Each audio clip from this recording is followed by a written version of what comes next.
7-ci gün işarələr və sinxronluq. Seçimdən sonra çox vaxt arzu ilə bağlı müxtəlif işarələr, sinxronluq görünməyə başlayır.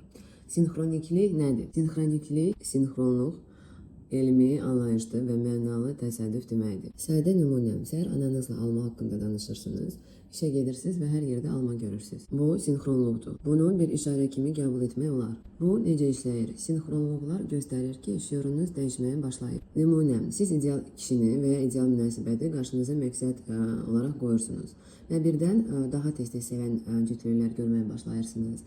Və ya televiziyada insanların həyat yoldaşlarını necə tapdıqları barədə verilişlər çıxır qarşınıza. Söhbətlərdə münasibətlər mövzusu daha çox səslənir. Dünya sizə yeni gələcəyinizə uyğun məlumatlar atmağa başlayır. Nə etmək vacibdir? Sinxronluğu görəndə fərqinə varmaq. Adi fon təsadüflərdən ayırmaq.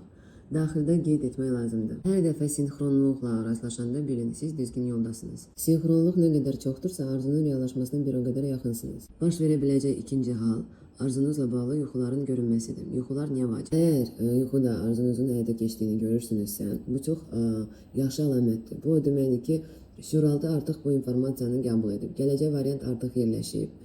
Bu ssenari sadəcə mümkün deyil, artıq yaradılıb və sizə yaxınlaşır. Bu əslində belə bir siqnaldır. Bu variant sənin həyatına daxil olmağa hazırdır. Əgər yuxu yoxdursa, bu tamamilə normaldır. Hamıda yuxular olmur, aydın yuxular olmur, dərhal obraz yaranmır. Əgər yuxu yoxdursa, sadəcə praktikalara davam edin. Proses hər kəsdə öz tempu ilə gedir onsuz da. Sinxronluqlar şüurun dəyişdiyinin əlamətidir. Yuxular şüuraltının qəbul etdiyinin göstəricisidir. Hər ikisi bir şeydir. Siz artıq seçmisiniz, proses işə düşüb. Qalanı şübhə etməmə və yolunuza davam etməkdir. Ziddiyyətli davranışlar. Ciddiyyətli davranışlar arzunun ən böyük bloku. Bəzi insanların arzuları uzun müddət həyata keçmir. Çünki onların gündəlik həyatda etdikləri davranışlar istədikləri gələcəyinin reallıqda ziddiyyət təşkil edir. İstədikləri gələcək indiki reallıqları ilə ziddiyyət təşkil edir. Bunu qısa şəkildə belə adlandırmaq olar. Ziddiyyətli düşüncələr, ziddiyyətli sözlər, ziddiyyətli davranışlar. Mən sizi məhz bu ziddiyyətlərdən qorumaq istəyirəm. Bugündən etibarən əsas tapşırığınız özünüzü izləməkdir. Yəni, davranışlarınızda, planlarınızda, sözlərinizdə, düşüncələrinizdə arzunuza zidd olan nəsə varmı? Bunu tutmaq. Nümunə, təsəvvür edin, indi ayda 2500 manat qazanırsınız, arzunuz isə 5000 manat qazanmadır. Naprimер. Bu deməkdir ki, arzunuz reallaşana qədər belə 5000 manat qazanan insan kimi davranmağa başlamalısınız. Mağazaya girirsiniz. Əgər ən ucuz məhsul avtomatik seçirsinizsə, bu arzunuzla ziddiyyət təşkil edir. Məsələn, nəsə paraşok 3 manatdır, digəri isə 12 manat. Bu mərhələdə 12 manat olanı seçmək daha doğru olar. Onu alarkən daxildə deyin, mən çox yaxın zamanda ayda 5000 manat qazanacağam. Bu şəkildə siz pul çatışmamazlığı vəziyyətindən çıxırsınız. Yeni reallığa uyğun davranmağa başlayırsınız. Kassada düşüncələr. Kassada ödəniş edərkən çox vaxt avtomatik düşüncələr gəlir. Yenə maaşdan çıxır, yenə pul çatmayacaq, bu ayda çətin olacaq. Bu düşüncələri mütləq izləyin və saxlayın. Onlar avtomatik gəlirsə bu normaldır, amma onları dərhal dəyişmək lazımdır. Onları dəyişib belə deyin. Çox yaxın zamanda mən daha çox qazanacağam. Hər şey qaydasındadır. Bugün 100 manat xərclədimsə bu problem deyil. Mənim 5000 manatım artıq yoldadır. Sizin əsas vəzifəniz pul çatışmamazlığı hissini söndürmək. Yeni gəlir səviyyəsinə uyğun daxil vəziyyət yaratmaqdır. Bunu bilin ki, arzu yalnız düşüncə ilə deyil, davranış və daxili mövqe ilə reallaşır. Əgər istədiyiniz gələcəyi seçmisinizsə, amma köhnə reallıq kimi davranırsınızsa, bu arzunun yolunu bağlayır. Davranış dəyişəndə reallıq da dəyişməyə başlayır. Ziddiyyətli davranışlara və düşüncələrə belə hallar da daxildir. Məsələn, siz öz evinizi istəmisiniz, amma dostlarla görüşdə sizdən soruşurlar, harda yaşamağı planlaşdırırsan? Siz isə cavab verirsiniz, bilmirəm, yəqin ki, kiraya mənzil tutaram. Bu anda sizə elə gəlir ki, sadəcə mövzunu bağlayırsınız, istəklərinizdən danışmaq istəmirsiniz, amma əslində siz ziddiyyətli hərəkət edirsiniz. Əsas səhv hardadır? Siz bunu insana demirsiniz, siz bunu kainata deyirsiniz və kainat bunu belə eşidir. Kainat belə eşidir və düşünür. 6 gün əvvəl ev istirdi, indi isə yenə kiraya mənzil deyir. Yaxşı, necə istəyirsən elə də olsun. Bu çox vacib anlayışdır. Unutmayın, kainat hər sözünüzü, hər fikrinizi, hər cümlənizi eşidir və qeydə alır. Fərqi yoxdur, bunu kiməsə deyirsiniz, zarafatla deyirsiniz, ciddi deyirsiniz, ya da elə belə deyirsiniz. Söz siqnaldır. Bunda nə etmək lazımdır, nə demək lazımdır? Əgər soruşsalar, harda yaşayacaqsan və siz hələ ev almamışsınızsa, belə ziddiyyət yaratmadan cavab verin. Məsələn, öz evim olacaq, ev mövzusunda planım var, mən artıq bu istiqamətdə seçmişəm, işləyirəm. Detallara girmək vacib deyil, amma öz seçiminizi inkar etmək olmaz. Arzu yalnız düşüncə ilə yox, sözlə də qurulur. Eğer siz bir şeyi seçmişsinizsə, amma sözlərinizlə onu geri çəkirsinizsə, reallıq sizi son deyilənə görə formalaşdırır. Kainat mübahisə etmir. O sizin dediyinizi qəbul edir. Ona görə istədiyiniz gələcək haqqında ziddiyyətli danışmayın. Dediyiniz hər söz gələcəyinizə verilən göstərişdir. Belə bir anlayış da var, proqnoz. Bəzən insan emosiyadan, əsəblə, hisslərinin içində kiməsə nəsə deyir və bu sonradan gerçək olur. Təsadüfi deyil. 6-cı günümüzdə səsli proqnoz praktikası etdik. Niyyətləri ucadan söylədik. O deməkdir ki, söz artıq sadəcə söz deyil. Söz istiqamət verici gücdür. Vacib xəbərdarlıq. İnsanların arasında olarkən sözlərinizə diqqətli olun. Emosiyada nəsə deməyin. Lazımdırsa susmaq daha yaxşıdır. Çünki ağzınızdan çıxan hər söz yeni niyyət kimi işləyə bilər. Xüsusilə qorxu ilə, əsəblə, incili ilə deyilən sözlər. Ziddiyyətli davranışlara aid olan daha bir vacib mövzu planlamadır. İndi siz elə yaşamalısınız ki, özünüzə xəyanət etmək haqqınız olmasın. Bu nə deməkdir? Siz gələcək planlar qurursunuz. Amma bu planlar istəyinizin həyata keçməsini nəzərə almır. Bu ciddiyyətdir. Nümunə, tutaq ki, siz marafonun ilk günü seçim etmişsiniz. Sentyabrda mənim toyum olacaq. Bu artıq seçilmiş gələcəkdir, niyyətli qərardır. Amma sonra rəfiqəniz deyir, gəl sentyabrda Taylanda gedək. Siz də cavab verirsiniz ki, oldu gedək. Bu nədir? Bu ziddiyyətli hərəkətdir. Bu zaman nə baş verir? Siz özünüzü aldadırsınız, kainatı aldadırsınız. Kainat isə toy deyirdi, indi səyahət planlayır. Deməli, dəqiq qərar yoxdur və proses çaşır, enerji dağılır. Nə etmək lazımdır? Ziddiyyətli sözləri, fikirləri, planları, davranışları tamamilə aradan qaldırmaq lazımdır. Diqqətli olun, nə deyirsiniz, nə planlayırsınız, necə davranırsınız. Hər söz, hər plan, hər hərəkət seçdiyiniz gələcəyə uyğun olmalıdır.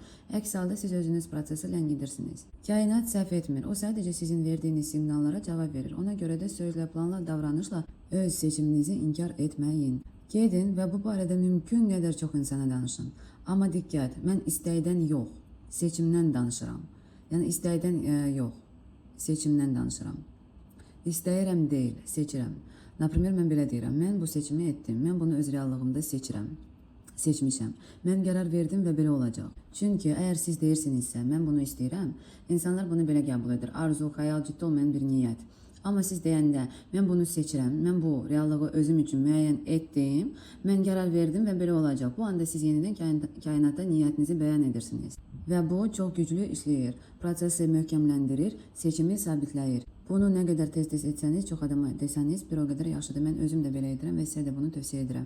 Ətrafınızdakılar inanmaya bilər sizə. Qoy dostlarınız inanmasın, şübhə etsinlər, ciddi qəbul etməsinlər. Bu önəmli deyil. Əsas odur ki, siz özünüzə zidd getmirsiniz, siz öz seçiminizi inkar etmirsiniz, siz düzgün şəkildə niyyətinizi möhkəmləndirirsiniz. İnsanlara danışmaq onlar üçün deyil, danışmaq kainat üçündür. Siz hər dəfə mən seçdim dedikdə reallığa siqnal göndərirsiniz və reallıq, kainat bu siqnala uyğunlaşmağa başlayır. Cəlb etmə qanunu, bu nədir? Əslində biz hamımız maqnitıq. Biz özümüzə daxilimizdə olanı cəlb edirik. Biz özümüzə daxilimizdə olanı cəlb edirik. İçimizdə nə varsa həyatımızda da o gəlir. Nəyə cəlb edirik? Sevgi necə cəlb olunur? Əgər qarşı cinsin sevgisini istəyiriksə, ilk növbədə özümüzü sevməliyik. Özünə sevgi, başqasının sevgisini cəlb edir. Daxildə sevgi yoxdursa, xaricdən sevgi gəlmir. Pul nəyə cəlb edir? Pulu, bolluq hissi cəlb edir. Əgər daxildə bu hiss varsa, məndə pul var, mənim hər şeyim qaydasındadır, pul mövzusu məni sıxmır, mənə hər şey çatır. Məhz bu vəziyyət pulu həyatınıza çəkir. Əsas məqam, rol oynamaq. Bəli, əvvəlcə bu rol oynamaq kimidir. İstəyin, reallaşmasının mahiyyəti də elə budur. Rol oynamaq. Bu 27 gün ərzində biz yeni reallığı məhz rol oynamaq vasitəsilə şura yerləşdirəcəyik. Reallıq matrisadır. Bu dünya sadəcə bir matrisadır. Bir şəkildir, bir səhnədir və bu şəkli dəyişmək olar, tərpətmək olar, yenidən qurmaq olar. Necə dəyişir? Biz mövcud reallığın üzərinə yeni slaydlar qoyuruq, yeni şəkillər qoyuruq, yapışdırırıq. Əgər indiki reallıq sizi qane etmirsə, siz onun üzərindən başqa bir ssenari yerləşdirirsiniz. Bu rol tədricən möhkəmlənir, real hiss olunur və bir nöqtədə reallıq doğrudan da dəyişir. Siz rolü oynadıqca tədricən o rol möhkəmlənir, real hiss olunur və bir nöqtədə də reallıq doğrudan da dəyişir. Daxil dəyişir, xaric dəyişir, hiss dəyişir, hadisə dəyişir. Reallıq dəyişir çünki siz artıq başqa vəziyyətdəsiniz. Siz içinizdəki dünyanı dəyişəndə xarici dünya gec-tez ona uyğunlaşır. Buna görə də əvvəlcə dəyişiklik daxildə baş verməlidir, yalnız bundan sonra xaricdə dəyişir. Məsələn, daxildə sıxılmış vəziyyətdə mənə pul çatmır hissi ilə yaşayıb, eyni zamanda zənginlik cəlb etmək mümkün deyil, bu işləməyəcək. Cəlb etmə qanunu çox güclü bir mexanizmdir. Onu düzgün istifadə etsəniz, həyatınızı dəyişə bilərsiniz, daha xoşbəxt ola bilərsiniz, arzularınızı reallaşdıra bilərsiniz.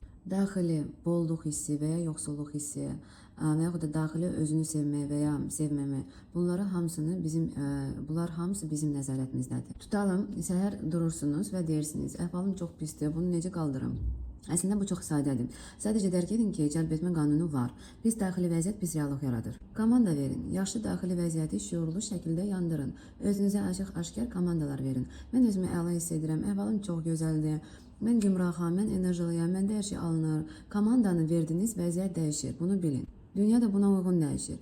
Əgər sizi aldadıblar, vəziyyət xoşa gəlməz olub, hamı pisdir, dünya pisdir kimi fikirlər gəlirsə, yenə komanda verin. Dünya gözəldir, məndə hər şey alınır, insanlar mənə xeyirxahlıqla yanaşırlar, insanlar mənə kömək edirlər, mənim həyatımda artıq aldatma yoxdur və olmayacaq. Komanda və komanda. Siz dünyaya komandalar verirsiniz, parametrləri siz təyin edirsiniz və daxili vəziyyət dəyişəndə reallıq da ona uyğun dəyişir. Dünya sadəcə sizin daxili halınızın əksidir. Bu marafonda 27 günlük marafonda daha nəyi anlamaq lazımdır? Marafonda reallığı sərt, zoraki üsulla dəyişmirik. Biz mütləq belə olmalıdır deyə reallıqla dava etmirik.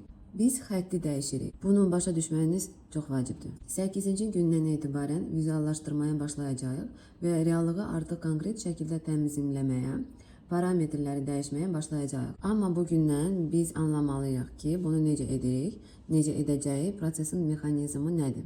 Daxili niyyət və xarici niyyət var. Daxili niyyət və xarici niyyət arasında fərq. Bir analogiya ilə izah edim. Sadə bir analogiya. Alma ağacı və armud ağacı analogiyası. Daxili niyyət nədir? Təsəvvür edin, siz yolla gedirsiniz. Yolun kənarında alma ağacı var. Bu mövcud reallıqdır. Oca reallıqda alma ağacı var. İndi isə siz deyirsiniz, mən istəyirəm ki, burada alma ağacı yox, bunun yerində alma ağacı yox. Mən istəyirəm ki, burada armud ağacı olsun. Adi, klassik yanaşma necədir? Əksər insanlar belə düşünür. Əgər burada alma ağacı varsa, mən isə istəyirəm onun yerində armud ağacı olsun. Əksər insanlar nə düşünür və nə edir? Alma ağacını kəsmək lazımdır, onu kəsib yerinə armud əkmək lazımdır. Bunun üçün icazə almaq lazımdır, kimsə çağırmaq lazımdır, işlətmək lazımdır, zəhmət çəkmək lazımdır. Amma reallıq əslində necə dəyişir? Reallığı dəyişəndə biz mövcud reallığı zorla dəyişmirik. Biz başqa həyat xəttinə keçirik, yəni başqa reallıq nöqtəsinə keçirik. Orada isə artıq həmin yerdə armud ağacı var. Daxili niyyət necə işləyir? Daxili niyyət zamanı biz fiziki olaraq heç nə etmirik, heç kəsi çağırmırıq, heç nə kəsmirik, icazə almırıq, zəhmət çəkmirik, kimləsə razılaşmırıq. Biz sadəcə armud olan slaydı seçirik. Yəni, mən istəyirəm ki, burada armud olsun və bu slaydı reallığın üzərinə qoymağa başlayırıq. Slaydlar necə formalaşır? Slaydları 8-ci gündən etibarən daha aktiv şəkildə qurmağa başlayacağıq. Əslində isə artıq yavaş-yavaş bu prosesi başlamışıq və tədricən dünya özü elə şərait yaradır ki, həmin yerdə armud ağacı peyda olur. Bu daxili niyyətdir. Bir daha, daxili niyyət nədir? Daxili niyyət reallıqla döyüşmək deyil, başqa reallıq xəttinə keçməkdir. Elə bir reallıq xəttinə ki, orada o yerdə artıq armud ağacı var. Biz sadəcə deyirik, mən bu variantı seçirəm və armudlu slaydı alma ağacının üstünə qoyuruq. Bu nə deməkdir? Bu o deməkdir ki, biz heç nəyi fiziki olaraq dəyişmirik. Biz enerji ilə seçim edirik. Biz şuurla başqa ssenarini aktivləşdiririk. Və dünya öz-özünə elə düzülür ki, orada artıq armud var. Bəs xarici niyyət nədir? Burada incə amma çox vacib məqam var. Biz daxildə işləyirik. Slaydı seçirik. Niyyəti formalaşdıraraq bir nöqtədən sonra isə kainat prosesi üzərinə götürür. Bu artıq bizim iştiraksız işləyən, avtomatik işə düşən xarici niyyətdir. Kainat bu seçim kürəsini götürür, onu daşıyır, yolları açır və məqsədi özü reallaşdırır. Bizim rolumuz nədir? Biz məcbur etmirik, zorlamırıq, itələmirik, nəzarət etmirik. Biz sadəcə müşahidə edirik, məqsədin necə öz-özünə həyata keçdiyini görürük. Bunu başa düşmək kritik dərəcədə vacibdir. Biz reallığı fiziki səviyyədə dəyişmirik. Biz başqa reallıq xəttinə keçirik. Qalanını kainat özü edir. Bu mexanizmi dərk etdikdə sonraki praktikalarda hər şey yerinə oturacaq. Bir daha, xarici niyyət nədir? Ən vacib yer buradadır, vacib məqam. Biz əvvəlcə daxildə işləyirik. Niyyət, görüntü, vizualizasiya, slayd, his. Sonra bir an gəlir, kainat özü işi əlinə alır. Bu artıq xarici niyyətdir. Sən heç nə etmirsən, heç yerə qaçmırsan, heç nəyə sübut etmirsən. Kainat seçimi götürür və özü həyata keçirir. Sən isə sadəcə baxırsan. Məqsədimiz bizim hesabımıza yox, bizsiz reallaşır. Biz yalnız nə edirik? Biz ilk gündən seçim edirik. Slaydı saxlayırıq, beynimizdə, beyin korobkamızın içimizdə artıq var vəziyyətindəyik. Bu şey məndə oje var. Qalanını reallıq özü edir. Bunu başla yox, bədənlə hiss edin. Yəni ki, bu məndə oje var. Hər bir insanda qavrayış aktı var. Biz xarici dünyamızı məhz bu qavrayış aktı vasitəsilə qururuq. İnsan daim nəyisə qavramalıdır ki, reallığa yeni piksellər əlavə olunsun. Bu kompüter oyununa bənzəyir. Например, oyunda siz olarkən, oyun oynayanda siz tutalım bir otağa daxil olursunuz. Orada başlayır tədricən otaq çəkilməyə. Burada например oyunda görürsüz. Masa, budur qapı, budur divan. Yəni ki, piksel dalıca yüklənir, düzdür? Siz o oyunda, o otaqda olduğunuz müddətdə digər otaqlar mövcud deyil. O otaqlar hələ yüklənilməyib. O otaqlar yalnız siz ora daxil olanda yaranacaq oyunda, düzdür? Siz burada olanda digər otaqlar əslində yoxdur. Və siz onları sıfırdan yarada bilərsiniz və yaradırsınız o otağı. Reallıq da eyni prinsiplə işləyir. Siz qavrayış aktı ilə dünyanı formalaşdırırsınız. Və qavrayışı dəyişməklə siz əşyaları və hadisələri də dəyişə bilirsiniz. Bu reallığın əsas mexanizmidir. Əsas ideya, reallıq sabit deyil, reallıq bərk deyil. O qavrayış anında formalaşır. Siz şeylərə baxış tərzini dəyişəndə təkcə münasibətiniz yox, hadisələrin öz konfigurasiyası dəyişir. Qavrayış aktı nədir? Qavrayış aktı çox vacib bir şeydir. Qavrayış aktı sadəcə mən görürəm demək deyil. Qavrayış aktı bu diqqət, baş verənlərə verdiyiniz məna. Məhz bu akt vasitəsilə siz xarici dünyanı yığırsınız, yaradırsınız. Reallıq kompüter oyunu prinsipi ilə işləyir. Siz otağa daxil olursunuz, otaq çəkilməyə başlayır. Detallar görünür, masa, divarlar, qapı. Siz baxmadığınız müddətdə bu elementlər sanki mövcud deyil. Eyni şəkildə hadisələr, imkanlar, insanlar, qərarlar yalnız sizin diqqət fokusunuzda üzə çıxır. Niyə digər variantlar mövcud deyil? Siz bir qavrayış otağında olduğunuz müddətdə həyatın digər ssenariyaları aktiv deyil. Digər imkanlar yüklənməyib, digər qərarlar sanki yoxdur. Onlar məhv edilməyib, sadəcə seçilməyib və aktivləşdirilməyib. Sıfırdan yaratmaq nə deməkdir? Yeni reallığı yaratmaq, bu sadəcə baxış nöqtəsini dəyişməkdir.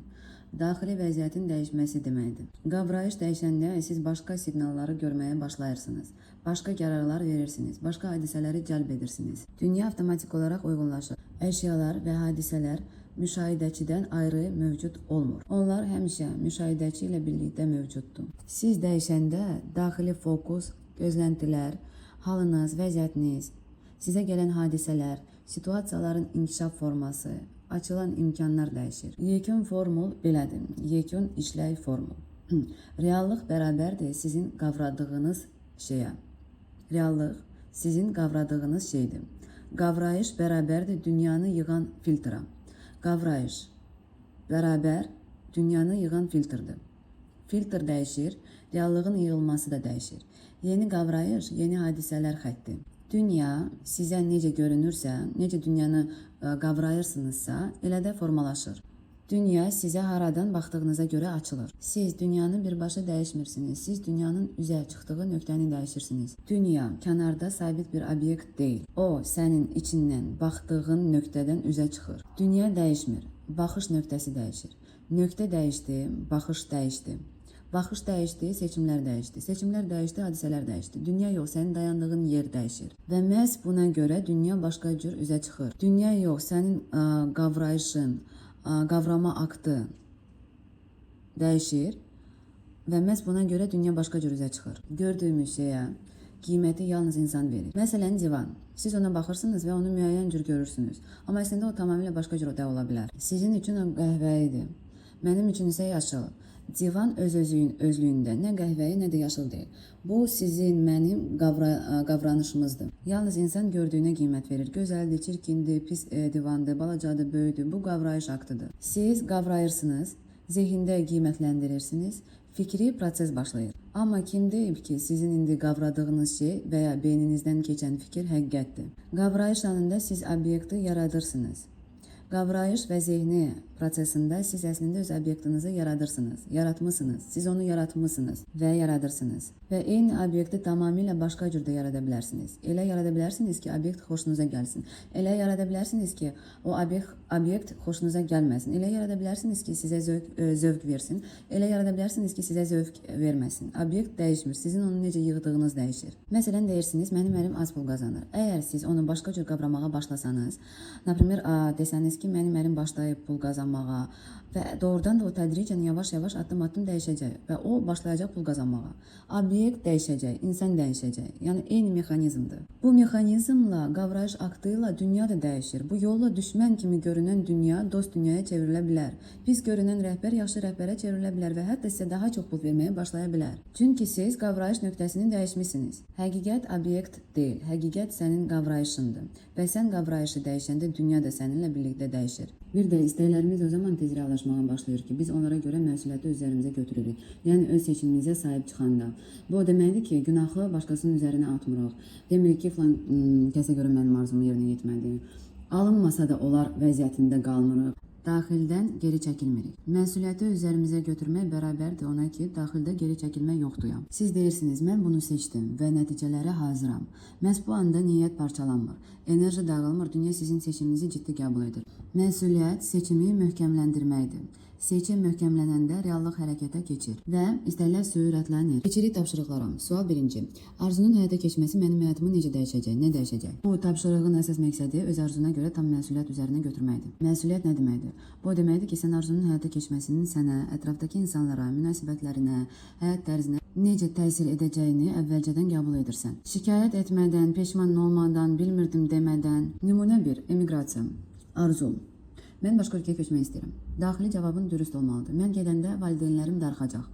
Onlar məni daha az görəcəklər. Buna baxmayaraq mən buna görə məsuliyyəti üzərimə götürürəm. Mən bu seçimi edirəm və bunun nəticələrini qəbul edirəm. Nümunə 2. Arzu. Mən zəngin olmaq istəyirəm. Dürüst nəticələr. Köhnə dostlarla maraqlarım uyğun gəlməyə bilər. Zəngin olduqdan sonra. Mən bahalı otellərə gedəcəm, onlar isə ucuz yerlərə. Birlikdə istirahət edə bilməyəcəyik. Mən qəbul edirəm ki, köhnə dostlardan uzaqlaşacağam. Mən yeni çevrə formalaşdıracağam.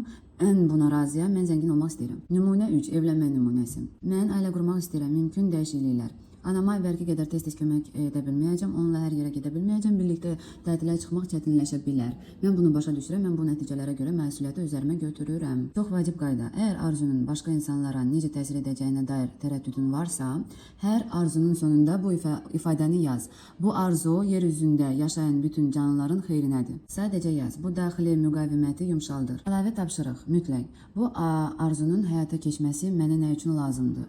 10 səbəb yazmalısan. Bu arzunun həyata keçməsi mənə nə üçün lazımdır? Dərin, şəxsi, dürüst səbəblər. Belə istəyirəm yox, belə olmalıdır yox. Bu mənim həyatımı necə dəyişəcək? Mən kimə çevriləcəm? Bu mənə nə verəcək? 10 belə səbəb yazmalısınız. Bu tapşırığın mahiyyəti. Arzu yalnız o zaman sürətlə reallaşır ki, sən deyirsən, mən bunu seçirəm və bunun bütün nəticələrinə görə məsuliyyət daşıyıram. Bu nöqtədə daxili sabotaj dayanır, şübhə sönür, reallıq hərəkətə keçir. Bu artıq yetkin seçimdir. Pul arzularını tutanlar üçün mütləq şəkildə yazmaq lazımdır. Bu pulları nəyə xərcləyəcəksiniz, nəyə yığacaqsınız, bu aylıq gəlir sayəsində necə yaşayacaqsınız? Özünüzə sual verin. Mənə bu pul niyə lazımdır? Səbəblər nələr ola bilər?